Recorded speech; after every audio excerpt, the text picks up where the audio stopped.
할렐루야.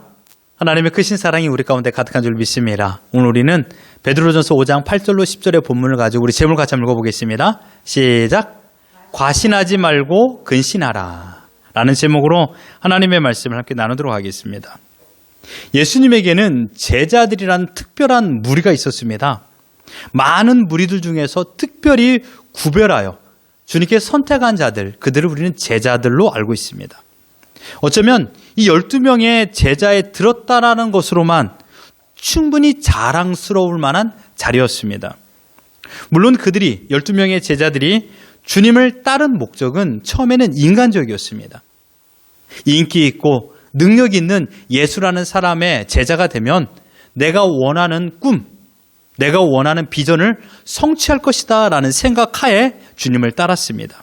하지만 예수님이 십자가에 달려 죽고 부활하고 주님께서 약속하신 성령이 이 땅에 임하고 그 성령 충만을 경험한 그들은 예수님의 가르침이 무엇인가를 제대로 알게 되었고, 그때부터는 자신의 꿈을 따라 살아가는 자들이 아니라 자신이 아닌 주님의 꿈을 이루어드리는 삶을 살았다라는 것입니다. 그 가운데 베드로라는 사람이 있습니다. 우리가 잘 알다시피 베드로는 누굽니까? 예수님의 수제자라고 생각하는 자입니다. 그만큼 예수님 곁에서 예수님께서 놀라운 기적을 행하실 적에 직접적으로 목도한 사람이었습니다. 변화산 사건에서 모세와 예수님이 대화하는 것을 보았던 자였습니다. 다른 제자들은 귀로만 들었던 이적을 그는 직접적으로 목도한 사람이었고, 심지어 이 세상에서 가장 유일무이한 한 사람, 바다 위를 걸었던 자가 바로 베드로였습니다. 베드로는 그러한 은혜를 경험했습니다. 그래서 그는 항상 우월의식, 엘리트의식이 있었습니다. 나는 너희들과 달라. 같은 제자지만 나는 너희들과 달라라는 생각을 가지고 있었습니다. 그래서 그는 이렇게 말했습니다. 주님, 모든 제자들이 주님을 떠날지언정 저는 주님을 떠나지 않겠습니다. 얼마나 멋진 말입니까? 물론 베드로 자신이 예수님을 떠나지 않을 것이라고 생각했습니다. 하지만 베드로 자신이 예수님을 3번 부인할 것으로 알았을까요? 자신도 몰랐습니다. 하지만 그는 바뀌게 되었습니다. 여기서 한 가지 질문하고 싶은 게 있습니다, 여러분. 세상에서 가장 어리석은 사람, 가장 바보 같은 사람이 누굴까요? 세상에서 가장 어리석은 사람. 옆 사람 보면서 당신이야 그러지 마시고요. 세상에서 가장 어리석은 사람은 바로 자신을 과신하는 사람이에요. 베드로가 자신을 과신한 거예요. 모든 사람은 주님을 떠날지언정 저는 주님을 떠나지 않겠습니다 라고 말했습니다. 과신이란 뜻이 무엇입니까? 지나치게 자신을 믿는 사람이에요. 지나치게 자신을 믿는 사람을 과신이라고 말합니다. 소크라테스가 말했습니다. 너 자신을 알라. 너 자신을 알라. 이 말이 우리에게 주는 감동은 우리에게 주는 도전은 매우 큽니다. 너 자신을 알라. 우리는 너무나도 과신합니다. 나를 지나치게 믿고 있어요. 나를 지나치게 믿고 있습니다. 여러분, 왜 운전하다가 사고를 내는지 아십니까? 운전하다가 사고 내는 이유가 물론 자신의 과실도 있어요. 실수도 있어요. 그러나 반대로 나는 운전을 너무 잘해. 나는 운전은 아무런 사고 없이 잘할 수 있어 라고 과신하기 때문에 실수합니다. 혹시 이런 말 아십니까? 원숭이도 나무에 떨어진다. 원숭이도 나무에 떨어지는 법이에요. 왜요? 자신을 과신하니까요. 자기가 모르는 길을 가다가 실수하지 않아요. 왜요? 조심하니까요. 자기가 잘하는 일에서는 실수하지 않아요. 왜요? 내가 잘하니까. 자기가 처음 하는 일에 실수하지 않아요. 내가 못하니까. 그래서 조심해요. 그러나 내가 잘하는 일에서 실수해요. 왜요? 내가 잘하니까. 나를 과신하니까요. 나는 잘할 것이다. 이 생각이 끝내 자기를 망하게 하는 것입니다. 이 사람이 가장 어리석은 사람이었습니다. 베드로는 자신을 과신했고 결국 주님의 말씀대로 3번이나 예수님을 모른다고 배반했습니다. 베드로는 자신이 했던 말과 행동을 기억하고 있었습니다. 자신의 흔들림, 끝내 주님을 배반했던, 과신하여 배반했던 그 상황을 정확하게 기억하고 있었습니다. 그래서 오늘 이 서신을 통하여 자신이 실패했던 그 길을 그리스도인들이여 그 길을 걷지 마십시오. 자신을 과신하지 마십시오. 라는 마음을 가지고 이 베드로 전서를 기록한 것입니다.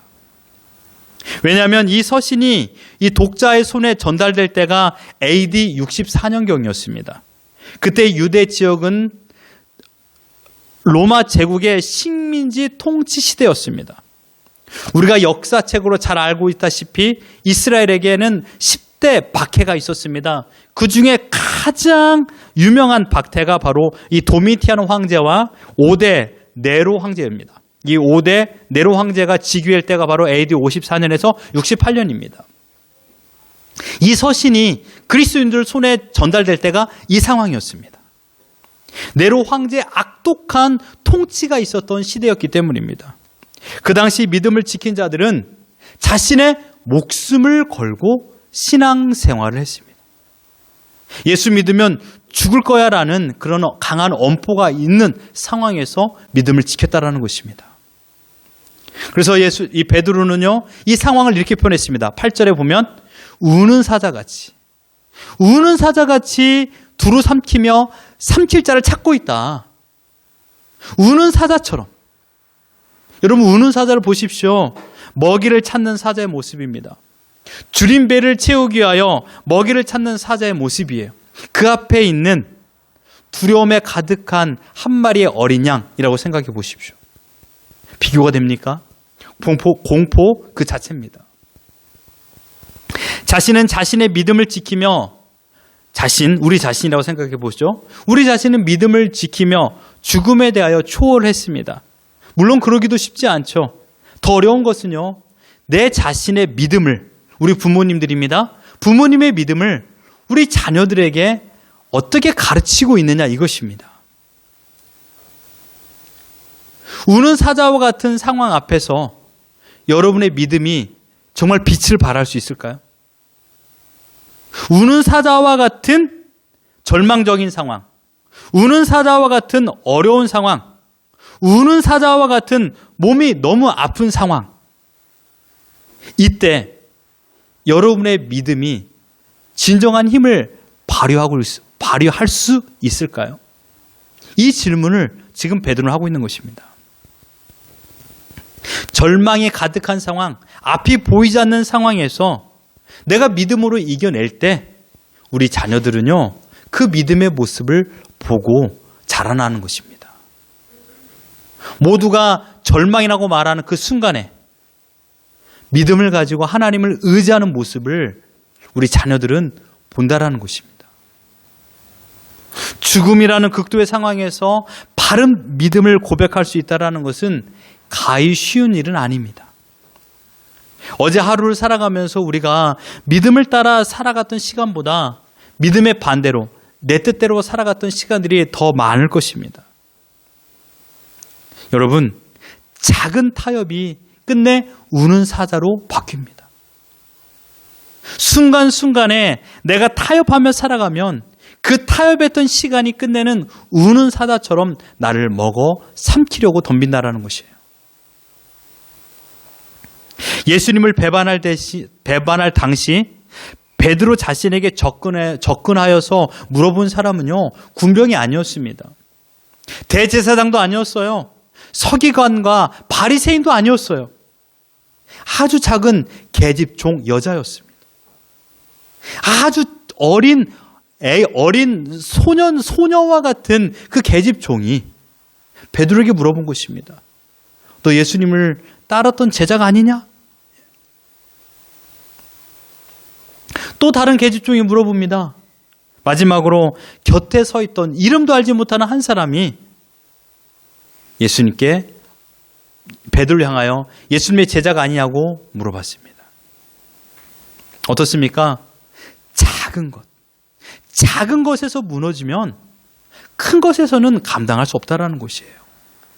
사단은 항상 작은 타협으로 나에게 접근합니다. 그리고 끝내 나를 먹어 삼키려 합니다.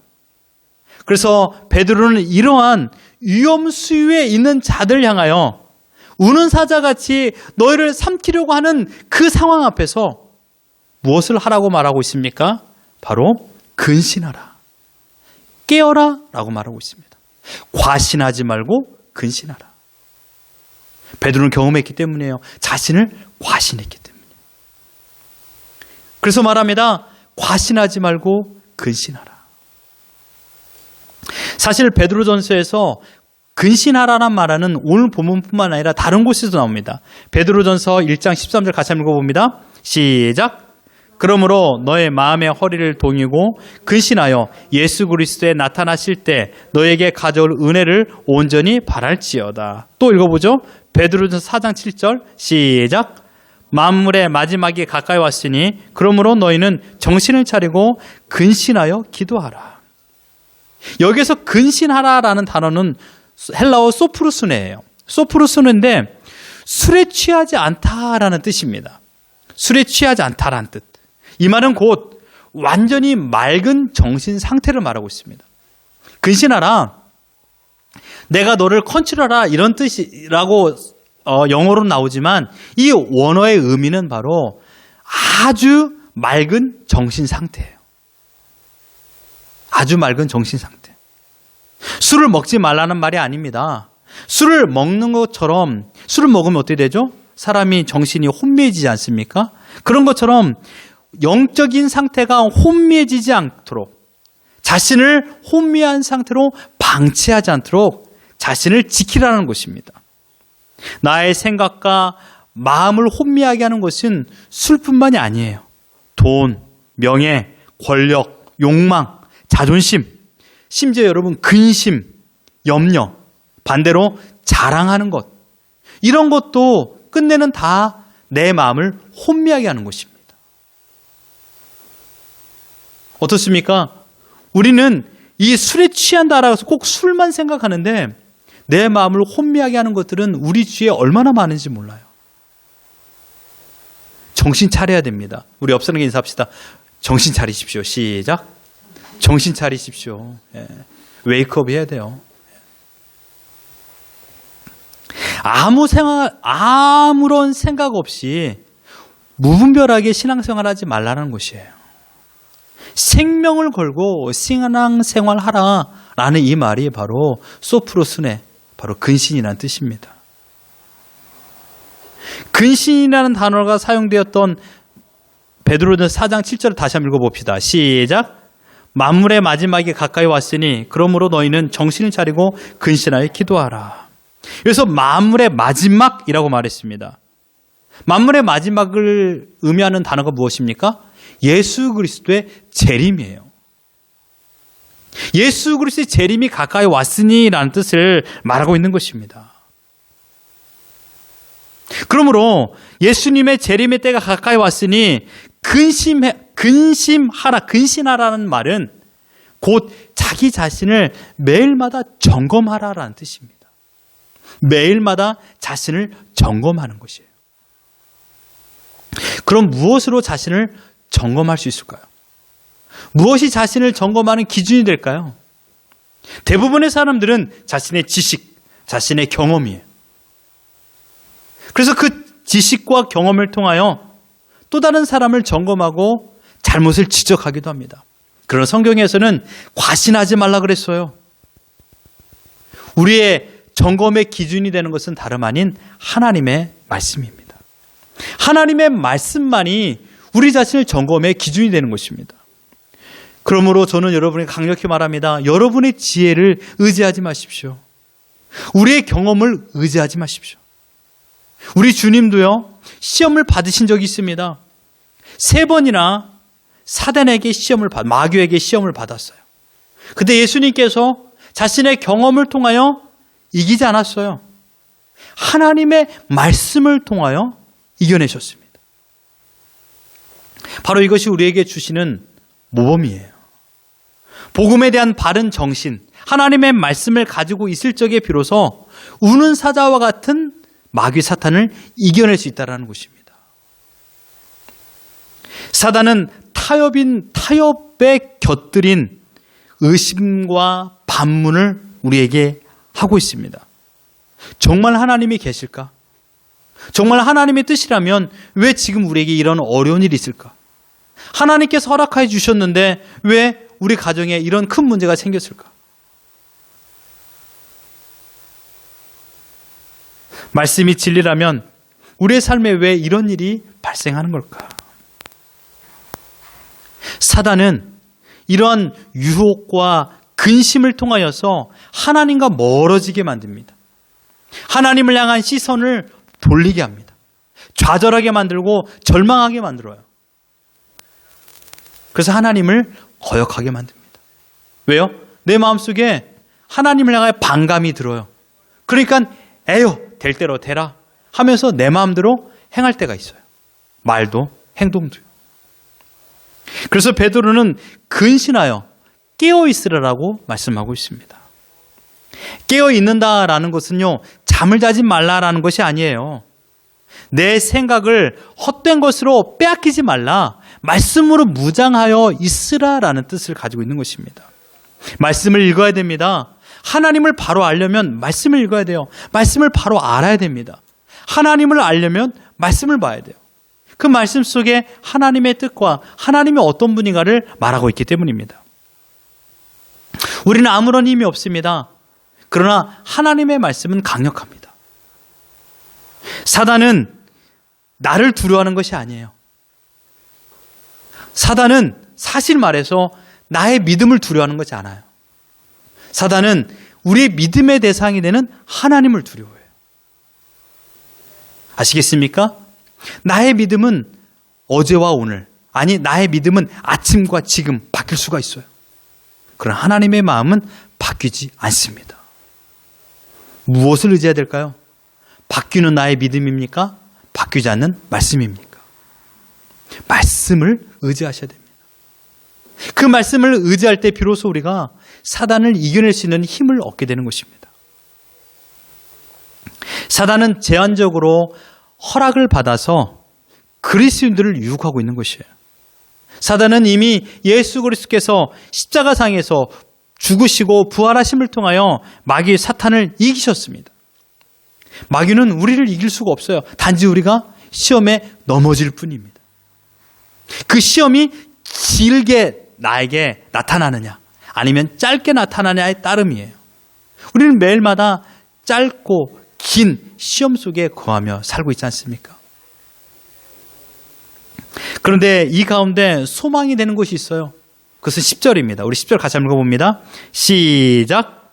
모든 은혜의 하나님 곧 그리스도 안에서 너희를 부르사 자기의 영원한 영광에 들어가게 하시니가 잠깐 고난을 당한 너희를 친히 온전하게 하시며 굳건하게 하시며 강하게 하시며 터를 견고하게 하시리라. 모든 은혜의 하나님이라고 말했습니다. 모든 은혜의 하나님. 모든 은혜의 하나님께서 우리에게 잠깐 고난이라고 표현했어요. 잠깐 고난. 만약에 긴 고난이었다면 우리는 살아남지 못할 거예요. 긴 고난이라면 우리는 소망 없이 절망 속에서만 살 거예요. 그러나 잠깐입니다. 잠깐. 이 잠깐이라는 것에 큰 은혜가 있지 않습니까? 여러분의 지난날을 생각해 보십시오. 고난이 없다고는 말할 수 없어요. 힘듦이 없다고는 말할 수 없어요. 그러나 그것이 잠깐이었습니다. 마찬가지로 지금 현재의 고난도 잠깐일 줄 믿습니다. 옆 사람에게 인사합시다. 그러니 힘내십시오. 시작. 그러니 힘내십시오. 예. 12학년 잠깐이에요. 이제 몇 달 안 남았어요. 네. 이제 그 이후에 차례차례 이제 너희들 차례입니다. 네. 이제 몇 달 안 남았어요. 잠깐이에요. 예. 그 잠깐만 인내하면 돼요. 그러면 은혜 가고 싶은 거 다 할 수 있어요. 잠깐만 참으면 돼요. 우리는 그 잠깐을 참지 못해서 화를 내고 원망하고 불평하며 심지어 하나님을 떠나버려요. 잠깐입니다. 저는 사실 오늘 제목에 잠깐이라고만 쓰려고 했어요. 잠깐. 근데 그러기엔 좀 너무 장난스러워가지고 잠깐이에요. 잠깐의 고난. 네. 이것도 금방 지나가요. 그 다음의 말씀을 보십시오. 적극적으로 하나님께서 우리에게 어떻게 하신다고 그랬습니까?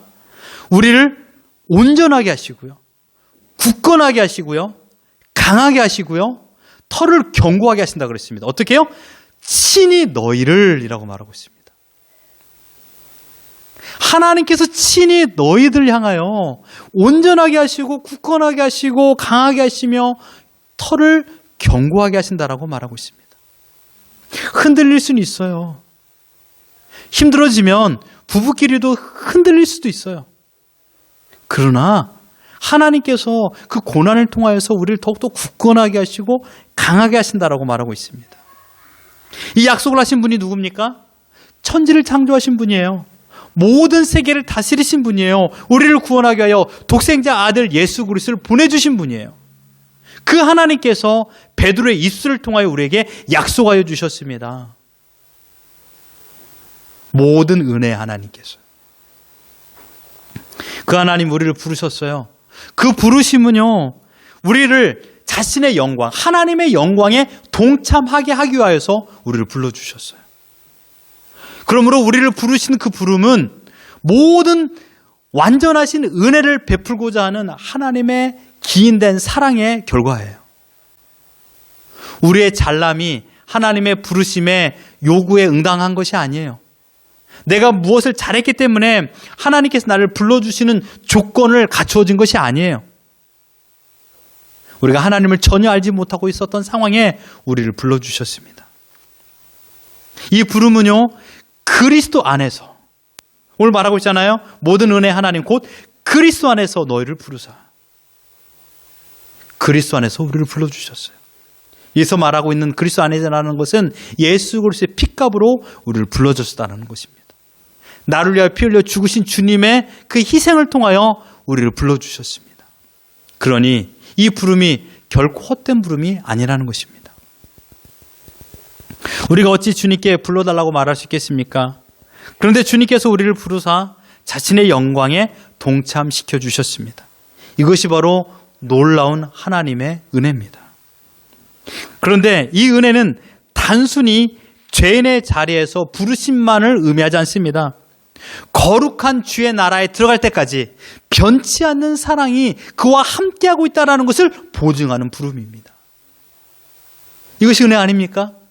험난한 시대, 우는 사자와 같은 사단의 무리들이 가득한 현실 가운데서도 우리가 흔들리지 않고 터가 견고할 수 있도록 우리를 붙잡아 주시겠다라는 하나님의 약속이 담겨져 있는 부름이라는 사실입니다. 그런데 여러분, 이 부름 가운데 한 가지가 있다는 것을 기억하십시오. 잠깐 고난이 있다는 것이에요. 하지만 이 잠깐이라는 고난 속에서도 하나님은 우리와 함께 하십니다. 여러분, 예수님 믿는다고 해서 모든 어려움이 사라지진 않아요. 예수님 믿는다고 해서 우리 집이 항상 형통하다라고 말할 수는 없어요. 때로는 가시덤불을 걷기도 하고요. 돌발을 걷기도 해요. 그러나 중요한 것은 무엇입니까? 그 주님께서 나와 함께하고 있다는 것이에요. 그 고난과 절망의 현실 가운데서도 주님은 우리와 함께 하십니다. 왜 우리는 그렇게 할 수 있습니까? 히브리서 4장 15절 같이 한번 읽어봅니다. 시작. 우리에게 있는 대제사장은 우리의 연약함을 동정하지 못하실 이가 아니요 모든 일에 우리와 똑같이 시험을 받으신 이로되 죄는 없으시니라. 우리의 연약함을 아시기 때문이에요. 경험해 보았기 때문이에요. 우리가 믿음의 자리에 떨어지지 않도록 항상 우리를 붙잡아 주시는 분이에요. 여호와 나의 목자시니 내가 부족함이 없으리로다라고 말하지 않았습니까? 주님이 나의 목자가 되어주시기 때문이에요. 목자도 가시덤불을 같이 걸어요. 목자도 돌밭을 같이 걸어요. 목자도 굽이치는 시냇가를 같이 건너야 돼요. 그래야 푸른 초장과 쉴 만한 물가로 가는 거예요. 양은요, 목자를 따라가면 돼요. 그러므로 여러분, 잠깐 고난으로 넘어지지 마십시오. 전쟁은 가득해요. 그러나 그 전쟁은 이미 우리가 이긴 전쟁입니다.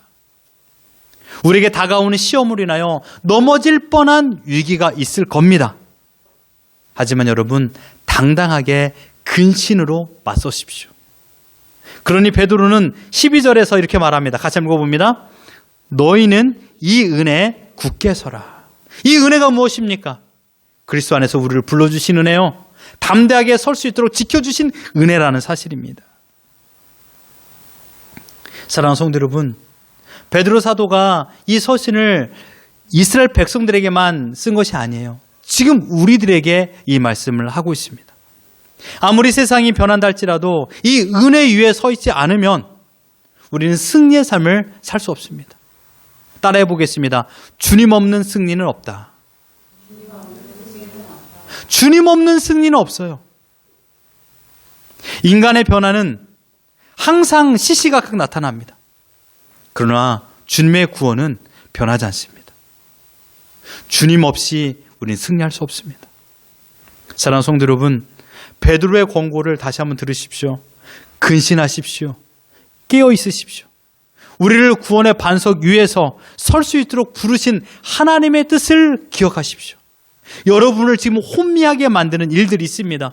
잠깐의 고통이, 고난이 여러분을 흔들리게 할 수도 있습니다. 그러나 비교할 수 없는 영원한 영광이 우리 앞에 있다는 것을 기억하십시오. 하나님의 완전한 사랑으로 우리를 완전히 회복시켜 주시고 완전히 붙잡아 주시겠다라는 그 약속을 믿으십시오. 그러면 우리는 근신하여 살아갈 수 있습니다. 결코 자신을 과신하지 마십시오. 나의 정신이 혼미하도록 방치하지 마십시오. 나를 화나게 하는 일로 인하여 여러분의 스트레스, 여러분의 감정, 여러분의 마음을 빼앗기지 마십시오. 두려운 일로 인하여 여러분의 마음을 빼앗기지 마십시오. 근심된 일로 인하여 여러분 혼미한 삶을 살지 마십시오. 항상 근신하십시오. 항상 하나님을 바라보십시오. 하나님의 뜻이 있을, 하나님의 계획이 있다는 것을 믿으십시오. 이 고난을 통하여 하나님께서 우리에게 보여주고자 하고 싶은 것이 있습니다. 지금의 잠깐의 고난에 하나님께서 말씀하고자 하는 것이 있습니다. 그것을 기억하십시오. 우리는 알지 못해요. 그러나 그 일이 지나고 나서 우리는 말할 것입니다. 아, 그것이 하나님의 뜻이었구나. 그것을 통하여 나의 믿음을 더욱더 단련시켰구나. 비로소 우리는 근신 가운데 살아갈 줄 믿습니다.